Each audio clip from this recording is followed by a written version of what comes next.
Salut tout le monde, bienvenue à On Joue-tu. Cette semaine, je vous présente la nouvelle extension d'un de mes jeux préférés, Teotihuacan, l'âge de l'expansion.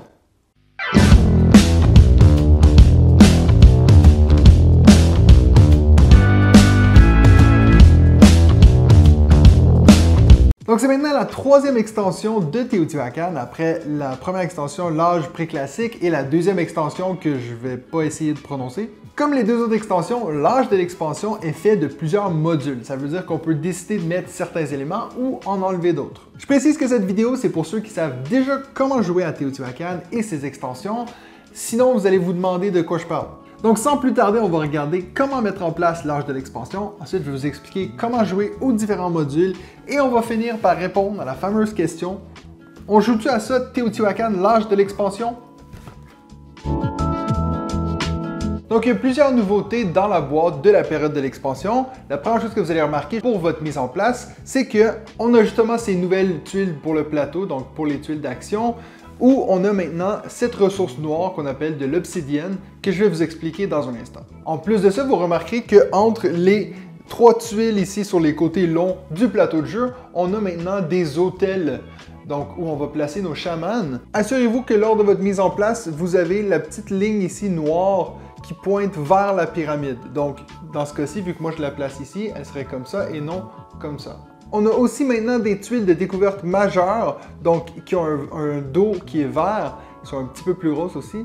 Donc ces tuiles-là, vous allez les placer sur les cases de l'hôtel.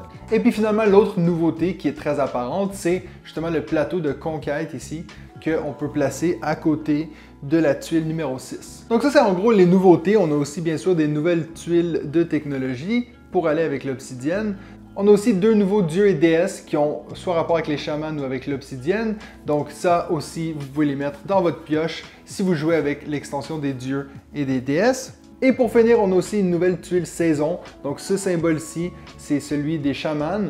Donc dans ce cas-ci, ça veut dire que ça nous permet de déplacer notre chaman jusqu'à 2 cases pendant cette saison-ci. Donc maintenant que je vous ai montré qu'est-ce qu'il y a à l'intérieur de la boîte, regardons maintenant comment on va faire la mise en place. Encore une fois, je prends en compte que vous avez déjà toutes les autres extensions et que vous voulez simplement savoir qu'est-ce qui va changer avec la troisième extension. Donc la première chose que vous allez faire, c'est de prendre tous les tuiles d'action, les mélanger et les mettre autour du plateau de jeu. Encore une fois, en ajoutant les nouveaux plateaux qui sont dans l'extension de la période de l'expansion. Ensuite, vous allez prendre les plaquettes de l'hôtel et les placer, comme je vous avais montré, avec la flèche noire qui pointe vers la pyramide. Et vous allez y mettre des tuiles de découverte majeure selon le nombre de joueurs que vous êtes, donc 2, 3 ou 4. Vous allez placer le plateau conquête proche de la tuile numéro 6, donc qui va justement influencer cette action-là. Et vous pouvez aussi placer les deux masques uniques avec la bordure noire autour du plateau de conquête parce que ça va interagir avec ça. Et ensuite, tous les joueurs vont prendre leur petit pion chaman et ils vont le coucher sur un des emplacements autour du plateau, donc sur les emplacements de l'hôtel. Donc moi, bien sûr, je suis en train de mettre en place une partie à 2 joueurs. Donc ici, c'est les rouges et les noirs qui sont en train de jouer. Et bien sûr, donc les bleus et les jaunes, ce serait ici des ouvriers neutres. Dans cette extension, vous allez aussi avoir des petits meeples comme ça qui vont représenter vos guerriers. Donc ça, vous pouvez les mettre de côté. Vous en aurez besoin pour interagir avec le plateau conquête. Et pour finir, vous allez prendre ces petites tuiles ici, donc avec une bordure noire. On dirait que c'est le même symbole de tuiles de découverte, mais ils sont noirs. Et ceux-ci, avec le petit 1, ce que vous allez faire, c'est que vous allez les placer au-dessus de toutes les tuiles qui sont sur la première étape de nos 3 temples. Et donc ça, c'est tous les changements à la mise en place avec cette extension-ci. Maintenant, regardons comment on va jouer avec les différents modules de l'extension.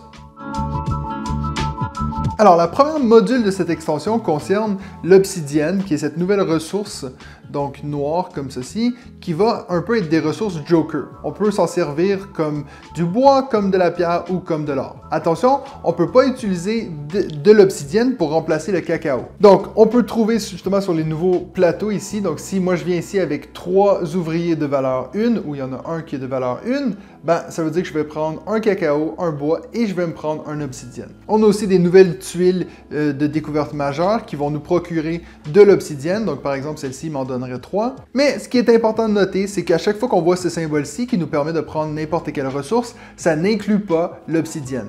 Donc dans ce cas-ci, je ne pourrais pas prendre de l'obsidienne, je pourrais prendre un bois, une pierre, mais je ne pourrais pas prendre de l'obsidienne. On a justement une des nouvelles tuiles de technologie qui nous permet de pouvoir accéder à l'obsidienne lorsqu'on prend des bonus qui ont ce symbole-ci. Donc si moi j'avais accès à cette tuile de technologie et qu'ensuite je prenais cette tuile de découverte, je pourrais me prendre par exemple 2 obsidiennes. Donc, dans ce cas-ci, c'est possible, mais ça, c'est seulement le cas particulier où on aurait aussi déjà activé cette tuile de technologie. Je vais aussi en profiter, tant qu'à y être, pour vous montrer les 2 autres nouvelles tuiles de technologie. Donc, celle-ci veut simplement dire que lorsqu'on fait l'action de récolter du cacao ou si on fait l'action du palais, qui est la nouvelle tuile d'action numéro 1, ça nous permet de prendre un obsidienne en même temps. Et finalement, celle-ci nous permet d'échanger un obsidienne contre 1 à 3 cacao. Donc, on ne peut pas nécessairement reprendre la monnaie, mais par exemple, si moi, il faut que je paye quelque chose pour 2 cacao et je n'ai pas de cacao, je pourrais payer avec un de mes obsidiennes. Encore une fois, je ne récupérerai pas le cacao en plus, tant pis. La deuxième module qu'on a dans cette extension-ci concerne le palais. Donc, vous remarquerez que je ne l'ai pas placée au bon endroit. Elle devrait bien sûr être à l'emplacement numéro 1 en haut, mais je n'avais pas envie de tout transférer ma caméra de l'autre côté de la table. J'étais un peu lâche, donc je l'ai placée ici juste pour vous montrer comment ça fonctionne. Mais bien sûr, elle va toujours être placée à l'emplacement numéro 1 qui est de l'autre côté du plateau. C'est assez similaire à ce qu'on faisait avant, c'est-à-dire on peut prendre un de nos ouvriers et venir les placer dans un des 3 endroits qui sont là. Par contre, on a des façons de améliorer cette action. Donc, en plus de pouvoir faire l'action adoration ici, on a maintenant des façons d'améliorer l'action, comme je viens de dire. Donc, par exemple, si moi je viens placer mon ouvrier ici, ça me dit que je peux prendre la valeur de mon dé plus max plus 1. Donc, ça veut dire ici, je pourrais dire, je pourrais aller jusqu'à 4. Par contre, vu que j'ai un autre de mes ouvriers, peu importe la valeur de l'ouvrier, je pourrais augmenter de plus 1. Donc, ça veut dire que dans ce cas-ci, je pourrais faire jusqu'à 5 fois l'action de prendre un point de victoire, dépendamment de ma position sur l'allée des morts. Donc, si vous vous souvenez dans le jeu de base, si je me serais mis dans cette action d'adoration ici, avec un 3, j'aurais pu augmenter que de 4 points, dépendamment de ma position sur l'allée des morts. Mais maintenant, avec ce nouveau plateau, si je mets d'autres de mes ouvriers ici, je peux améliorer cette action-là. En plus de ça, vous pouvez voir ici, il y a des petits cercles ici qu'on va pouvoir mettre des marqueurs de notre couleur sur cet emplacement-là. Mais pour ce faire, on va devoir passer le premier palier de ce temple-là. Donc, ça ne va pas représenter ma tuile de découverte que je prends. Je la prends d'office, donc si c'est moi le joueur rouge, je monte sur cet escalier-là, je prends cette tuile-ci, et en plus de ça, je peux soit prendre une des 2 tuiles ou la récompense qui est dessous, comme à l'habitude. Donc cette tuile-ci, ça va juste indiquer que je peux maintenant mettre mon petit marqueur sur celui donc, de la couleur du temple que j'étais. Donc vu que j'ai pris cette tuile sur le temple bleu, je vais mettre ça ici. Pour le moment, ça ne fait rien de plus en tant que bonus, donc ça va rester ici. Et la prochaine fois que quelqu'un viendra dans cette case-ci, ils auront l'option de payer un cacao pour pouvoir monter sur ce temple-là. Attention, même si c'est pas le mien, si c'est pas ma couleur, donc si c'est le rouge qui est là, moi je viens ici en tant que le noir, moi je peux décider de payer un cacao supplémentaire pour monter sur un des 3 temples de mon choix. Maintenant, vous vous direz, mais c'est quoi l'avantage alors pour le rouge de faire ça? C'est que pour lui, à chaque fois que quelqu'un fera ça, ça lui donne l'option d'augmenter un de ses ouvriers n'importe où sur le plateau de jeu. En plus de tout ça, on pourra encore une fois payer un cacao pour pouvoir prendre en plus de ça la tuile de découverte majeure. Attention, contrairement aux autres tuiles d'action autour du plateau de jeu, lorsqu'on fait l'action d'adoration, on ne peut pas décider de ne pas faire cette action-ci, mais de simplement prendre la tuile de découverte majeure. Donc dans ce cas-ci, je ne pourrais pas venir ici, payer rien et simplement prendre la tuile qui est là. Donc je sais que ça semble un peu compliqué et j'avoue que c'est le module qui me pose le plus de problèmes avec cette extension-ci, mais je vais recommencer en vous montrant très clairement ce qui va se passer. Donc c'est à mon tour, je suis le joueur noir, je viens me mettre ici, je vais utiliser le bonus, exemple si moi mon marqueur ici est au moins sur 5 sur l'allée des morts, je vais dire ici ça fait 3 plus 1 de max. Et en plus de ça, j'ai mon autre ouvrier ici, donc ça me fait 5. Je vais prendre 5 points de victoire. Et en plus de ça, je vais payer un cacao pour pouvoir augmenter sur le temple bleu. Et vu que j'ai fait ça, le joueur rouge peut décider d'augmenter la valeur d'un de ses ouvriers, donc d'une position, d'une force. En plus de ça, je vais payer un cacao, je vais prendre la tuile de découverte majeure que je peux utiliser plus tard et on va la remplacer avec une nouvelle. Donc voilà, ça c'est la nouvelle tuile action numéro 1 qui remplace la citadelle, le palais. Ça a l'air un peu compliqué, mais en même temps, ce qui est génial, c'est que ça nous donne plus de flexibilité sur autrement une case où il n'y avait pas grand chose à faire. Donc la troisième module de l'extension concerne les chamans et les hôtels. Donc maintenant, vous avez une nouvelle option. À la place de déplacer un ouvrier, donc de droite à gauche, vous pourriez déplacer un chaman sur un des deux emplacements de l'hôtel qui est dans l'autre sens. Donc eux, ils vont tourner dans l'autre sens que vos ouvriers. Donc dans ce cas-ci, moi le mien était ici. Je pourrais, à la place de déplacer mon ouvrier, venir le mettre sur une des deux cases qui sont ici. Vous remarquez qu'il y a deux cases ici, donc pour les chamans. Il y en a une en bas ici qui pointe à gauche et une en haut qui pointe à droite. Si je viens me mettre en bas, je vais pouvoir prendre le bonus qui est ici, donc je peux payer 2 cacao pour prendre 4 obsidiennes. Ou si je me place en haut ici, je peux prendre une des deux tuiles de découverte majeure qui sont là. En plus de ça, à partir de maintenant, le chaman, il va compter comme un ouvrier en plus pour les sections vers lesquelles il pointe. Donc dans ce cas-ci, si moi je laisse mon chaman ici et qu'éventuellement je fais le tour du plateau et je viens placer mon ouvrier sur cette case-ci, c'est comme si j'avais 2 ouvriers de force la plus basse. Donc bien sûr, si je suis là avec un 1, ben, c'est comme si j'avais 2 ouvriers de force 1 sur cette case-ci. Je vous montre un autre exemple. Disons que j'ai déjà un ouvrier de force 1 sur le plateau de construction 8 et que j'ai mon chaman qui pointe vers là. C'est à mon tour, je décide de déplacer un ouvrier de force 4 ici. C'est comme si j'avais maintenant 3 ouvriers. Par contre, ils seront de force 1 parce que ça va copier la plus basse de ces ouvriers-là. Donc dans ce cas-ci, je prendrai la récompense qui est en bas ici parce que 3 ouvriers de force 1. Je pourrais quand même faire mes 2 renforts, donc je pourrais soit monter lui à 6 ou monter lui à 3 ou faire 2 et 5, à vous de voir, ça ne va rien changer pour le chaman. Une chose qui est très importante à noter, c'est que lorsqu'on déplace notre chaman, on va le mettre debout. Et donc là, je prendrai mon bonus qui est ici. Mais c'est lorsque je viens faire l'action en utilisant le chaman ici, je le coucherai.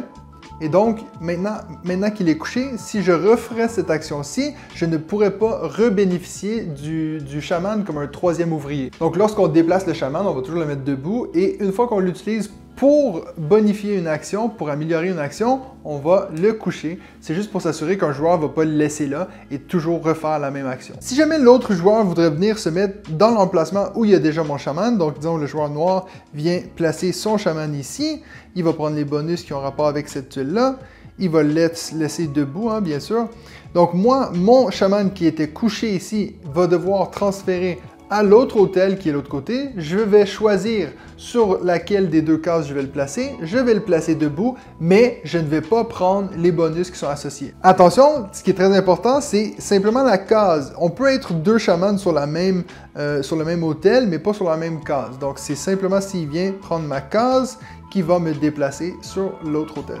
Remarquez aussi que les chamans peuvent être déplacés que d'une case, donc on peut juste partir de un espace, c'est pas comme les ouvriers qui peuvent aller jusqu'à plusieurs espaces. Donc, les chamans peuvent se déplacer que d'une case. La seule exception, c'est si vous jouez avec la saison qui nous permet de déplacer de 2 cases. Très important de noter que vos chamans ne comptent pas dans le décompte du salaire des ouvriers. Donc, on ne va jamais devoir payer pour nos chamans. Donc, la dernière module qui vient dans cette extension, c'est celle de l'expansion de l'Empire. Donc, vous allez avoir ce plateau de conquête que vous pouvez placer tout près du plateau d'action 6.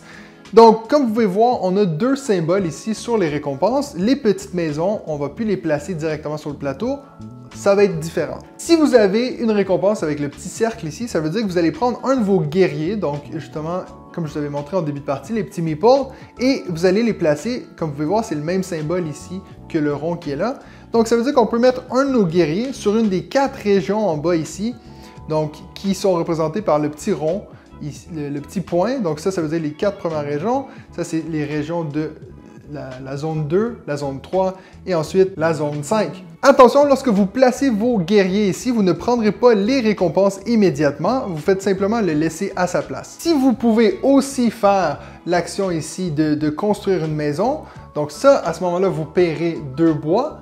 Les 2 bois, vous n'êtes pas obligé de les payer si vous faites simplement que mettre votre guerrier, mais si vous décidez de aussi faire une maison, parce que par exemple, disons que moi j'étais venu avec un ouvrier de force 4, donc avec mon 4, je peux faire et mettre un guerrier et construire, donc je paierais 2 bois, et je pourrais prendre une maison et la construire sur un des emplacements où j'ai un guerrier de présent. Donc disons que dans ce cas-ci, j'ai 2 guerriers qui sont présents dans ces régions-là. Je peux choisir de mettre une de mes maisons à un de ces 2 emplacements et je prendrai donc les récompenses qui sont associées à cette région-là. Donc si je le place ici, ça me ferait 1 point de victoire immédiatement, en plus d'avoir un obsidienne et un cacao.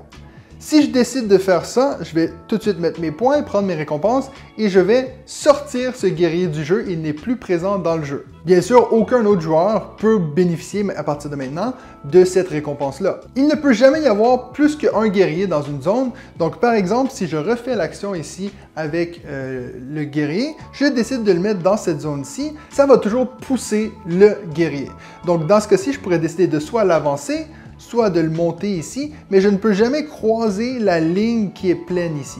Donc c'est pour ça que c'est important de savoir, est-ce que je le mets dans la région en haut ou en bas, en sachant que je pourrais juste m'avancer soit vers le bas ou vers le haut. Bien sûr, ça peut avoir un effet à la chaîne, donc si je décide de placer un de mes guerriers ici, et que je le déplace ensuite sur cette case-ci, je le déplace ici, et puis lui, il viendrait ici au fond. Ou justement, peut-être que je vais décider de déplacer lui, et puis en allant le mettre ici, je vais plutôt le monter, comme ça me donne 2 options dans cette région-ci. C'est à vous de voir. Bien sûr, la même chose est vraie. Si moi je décide de mettre mon guerrier ici, je déplace vers le joueur noir. Lui, il peut aussi décider est-ce qu'il se met plutôt ici ou plutôt là. Peut-être que s'il n'a pas envie de déplacer celui qui est en haut ici, il va le mettre ici et ça va arrêter justement le déplacement en chaîne. Alors, il y a un intérêt à avoir des guerriers qui n'ont pas encore construit de maison. Pourquoi? Parce que comme vous pouvez voir, à chaque éclipse, vous ferez des points pour vos guerriers, dépendamment dans quelle région ils se trouvent. Donc dans ce cas-ci, si moi j'arriverais à une éclipse, je ferais 3 points pour ce guerrier-ci, 2 points pour celui-ci et 1 point pour celui-ci, ce qui me ferait 6 points pour le rouge et 2 points pour le joueur noir. Donc voilà quel est l'intérêt d'aller se mettre tout au fond de la région ici avec un guerrier alors qu'il n'y a aucune récompense à prendre. Par contre, à chaque éclipse, ce guerrier-là vous rapportera 5 points de victoire. Attention, les maisons ne vont pas vous rapporter de points de victoire. Donc, quand vous prenez les récompenses, c'est aussi un sacrifice de guerrier qui aurait pu vous rapporter des points de victoire. Donc, ça rajoute un élément à réfléchir. Est-ce que je préfère prendre la récompense ou attendre pour pouvoir banquer mes points à l'éclipse? Vous laisserez regarder dans le livret des règles pour ce que chaque région représente, mais si vous connaissez bien Teotihuacan, simplement en regardant les icônes, vous devriez bien comprendre. Avec les 2 nouveaux masques uniques et en plus de tous les masques qui sont présents dans les tuiles de découverte majeure, comme vous pouvez voir ici dans les règles, on peut avoir une collection jusqu'à 11 masques différents, ce qui peut rapporter jusqu'à 66 points à chaque éclipse. Donc, il y a vraiment un nouvel intérêt à essayer de peut-être gagner avec des masques, surtout si vous jouez avec la déesse qui a des bonus pour chaque masque qu'elle prend. Donc voilà, c'est comme ça qu'on joue à Teotihuacan, l'âge de l'expansion. Notez que tous les modules de cette extension sont facultatifs. Vous pouvez décider de simplement jouer avec la conquête ici, ou peut-être qu'avec les chamans, à vous de voir. Par contre, la seule contrainte, c'est qu'on est obligé, si on utilise l'une des modules de cette extension, on est obligé d'utiliser les plateaux avec les ressources d'obsidienne. Maintenant, c'est le temps de répondre à la question, on joue-tu à ça l'extension, l'âge de l'expansion de Teotihuacan? Une chose est sûre, vous savez à quel point moi et ma conjointe, on est fans de Teotihuacan, donc c'est sûr qu'on était content de replonger dans le jeu avec toutes les nouveautés. Il y a des choses que j'aime dans cette extension, il y a des choses que j'aime moins, mais une chose est sûre, c'est simplement plus de Teotihuacan. Donc si vous n'avez aucune des extensions, c'est sûr que je ne vous conseillerais pas d'acheter celle-ci. Par contre, si vous avez toutes les extensions et que vous êtes encore à la recherche de plus de Teotihuacan, bien c'est sûr que vous allez être content avec cette extension-ci. Le fait d'avoir maintenant de l'obsidienne, ça nous permet d'être peut-être un peu plus flexible avec notre gestion des ressources parce que si par exemple on a besoin d'un morceau de bois ou d'une pierre puis qu'on n'a pas vraiment focalisé sur prendre ces ressources-là, ben on peut quand même pouvoir utiliser l'obsidienne pour faire des actions ou peut-être même pour prendre un masque, des choses comme ça. Et puis franchement, avec tous les différents choix qu'on a, une fois qu'on a toutes les extensions combinées, c'est quand même assez génial d'avoir quelque chose qui va nous permettre d'avoir cette flexibilité. Ensuite, on a la tuile du palais qui vient remplacer la tuile de la citadelle dans le jeu de base. Ça, c'est quelque chose qui m'a pas trop affecté parce que je vais presque jamais sur cet endroit-là, sur le plateau de jeu. C'est vrai que maintenant, on a beaucoup plus d'avantages à y aller parce qu'on a plein de choses qu'on peut faire avec cette tuile-là. Mais j'avoue que je suis quand même pas trop allé sur cette tuile-là. Après, c'est sûr qu'avec les tuiles de découverte majeure, peut-être qu'il y a quelque chose de vraiment avantageux d'aller sur cette tuile-là. Donc, on va le risquer d'aller mettre un de nos ouvriers coincé dans une tuile d'adoration. Donc ça, on va peut-être le faire beaucoup plus. C'est sûr que ça nous donne encore plus d'options. Et en plus de ça, lorsqu'on fait une élévation, c'est là que ça peut devenir intéressant parce qu'on a souvent nos numéros 1, donc nos ouvriers de valeur 1 qui vont retourner sur la case numéro 1. Donc ça peut valoir la peine si on a plusieurs ouvriers qui viennent s'élever, donc qui sont tous de valeur 1 et puis qui traînent comme ça sur la case numéro 1, ben, ça peut valoir la peine de dire je vais prendre un de mes ouvriers et venir le mettre dans une case d'adoration pour bénéficier de l'effet de tous mes ouvriers. Donc c'est sûr que le palais c'est plus efficace que la citadelle, mais par contre ça fait aussi que ça rajoute plus de choix, plus de choses qu'il faut falloir qu'on dise ah mais ça est-ce que je l'ai fait comme il faut. Ensuite on a les chamans qui vont nous rajouter un choix de déplacement, donc cette fois-ci dans le sens anti-horaire, puis j'avoue que ça, je ne l'ai pas utilisé énormément. Je vois le potentiel, mais c'est vrai qu'une partie de Teotihuacan, ça peut aller assez vite. On est assez limité dans nos mouvements. Puis éventuellement, je pense que je vais toujours favoriser de déplacer un ouvrier pour m'approcher de mes élévations et de pouvoir profiter de ces bonus-là. Si vous jouez avec cette extension-là pour la première fois, je vous conseille de peut-être pas mettre les chamans tout de suite, déjà se familiariser avec les guerriers et avec l'obsidienne avant de rajouter les chamans, parce que c'est vrai que c'est quelque chose qu'on va négliger, c'est quelque chose qu'on va oublier. Et pour finir, la dernière module, celle de la conquête, c'est de loin celle que je préfère parce que la tuile d'action numéro 6, c'est une que dans le jeu de base, je faisais pas souvent.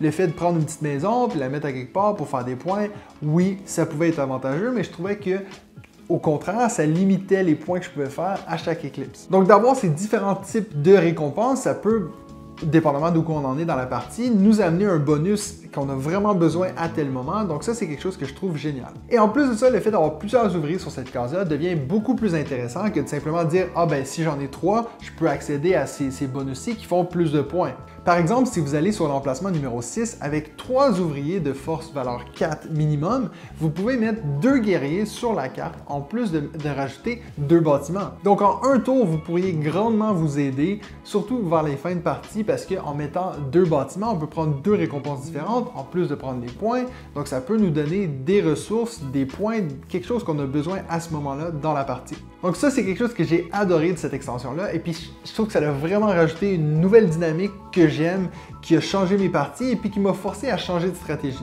Parce que comme je l'ai déjà dit, Teotihuacan, c'est un jeu où j'ai tellement joué que je connais par cœur, je sais quelle stratégie. Après la moitié de la partie, je sais qui est bien parti pour gagner. Ben, avec cette extension-ci, il faut tout que je recommence ma façon de penser. Donc, je pense que c'est là que je vais finir ma critique. Si Teotihuacan, c'est un jeu que vous aimez, et que vous avez votre façon de jouer et puis que vous voulez pas trop que cette façon-là change, je vous dirais de ne pas toucher à cette extension-là parce que moi, ça a vraiment remis en question les choix que je fais.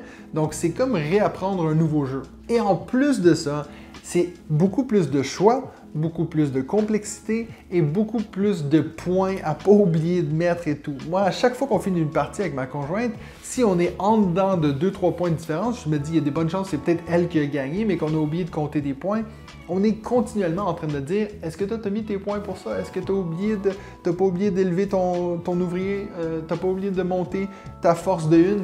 On est toujours en train de se rappeler des choses. Donc, il y a beaucoup de choses qui se passent dans Teotihuacan, déjà dans le jeu de base, mais une fois qu'on rajoute toutes les extensions, ça fait beaucoup. Donc, à moins d'être un turbo fan comme moi je le suis, je pense que vous n'avez pas nécessairement besoin de cette extension. Je vous conseille fortement de regarder la première extension, donc The Late Pre-Classic Period. Commencez déjà avec celle-là, et puis si vous en voulez encore plus, alors je vous le conseille, celui-ci. C'est une très bonne extension. Je ne suis pas en train de dire que c'est pas une bonne extension, mais je pense pas que c'est nécessaire pour vraiment apprécier Teotihuacan. Donc voilà l'explication des règles en plus de ma critique de la 3e extension maintenant de Teotihuacan, l'âge de l'expansion.